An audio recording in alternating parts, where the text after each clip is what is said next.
Well, the Communications Workers Union now joins us, and we're joined by the General Secretary, Aubery Tshabalala, to tell us a little bit more about their reaction. We've just heard from Bemahu.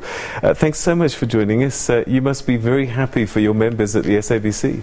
Yes, thank you very much. We are happy, and I think we welcome the news.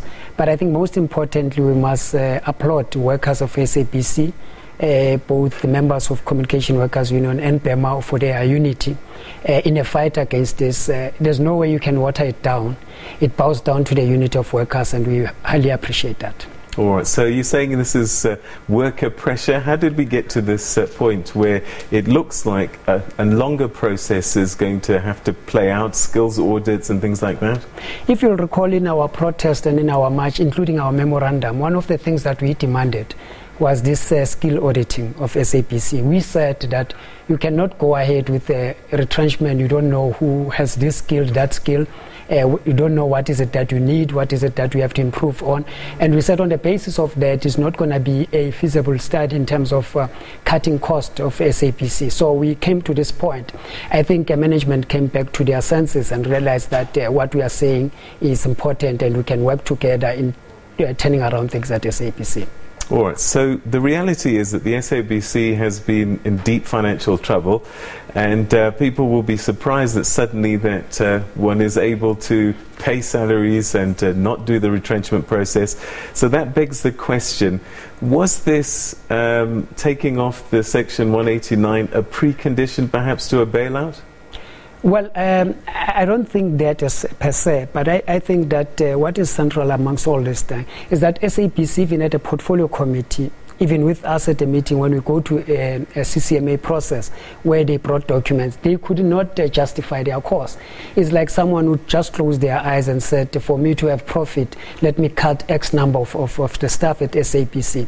In that, you include people who are actually generating revenue for SABC. It was a dangerous approach. So what we are saying as a trade union movement is that first, the skills auditing will assist us, but we'll be able also, remember we talk about things like a DTT, so that we have multiple channels at SABC. We can create more jobs instead of retrenching workers.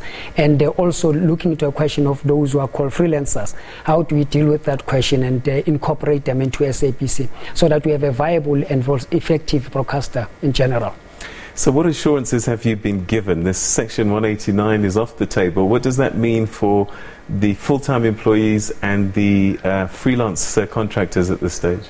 Well, for now, we've seen a white flag, a signal of peace. We won't relax. We won't relax on our laurels. We want to go in and say we want to engage on a turnaround strategy, including all key stakeholders. We mean the government, we mean the SABC itself and labor, so that we avoid this situation in the near future, because the danger is that if we may relax now, we might find ourselves in the same problem 8-10 months down the line. After this skills audit, and it is found that the SABC is overstaffed, does Labour recognise that maybe a retrenchment process might still be something that be considered?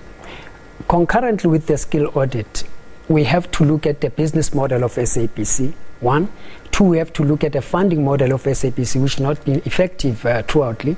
And three, we have to look at DTT. So all those things must be done comprehensively. And when we do that, it will enable us to say which other people needs to be deployed where. And once we do that, we're going to make an efficient public broadcaster, because we are moving to the fourth industrial revolution. We're talking of a digital broadcasting. At least SABC is doing part of that. But we have to compete with the OTTs in that space. So SABC has a massive work to do. If you look at the business model of CNN in America, you look that they are doing almost similar to what we are proposing to be able to be effective.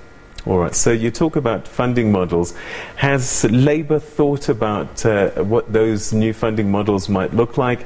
At the moment, it's mostly advertising, television licenses, which don't look like they're being paid all that well, and maybe a few grants from government. What would be alternative to that? In December, in the ANC conference, we did speak about the funding model of SABC and also increasing the subsidy to the SABC by the state. And that was the resolution. But going forward, we are saying in South Africa, it's the only place where you find the OTTs, your Netflix and others. that comes in with their own content, broadcast with no employment in South Africa, nothing at all, just take revenue and leave. And we're saying there should be tax reforms around that to fund the SABC. And we have to look at it broadly. We have the MTTA that has to fund the community radio station and others. We have to incorporate all of that. So you have to do an overhaul turnaround strategy, including Centec as well. All right, Aubery Tshabalala, thanks very much indeed for joining us and giving us a view of the CWU. Thanks so much indeed. My pleasure. Thank you.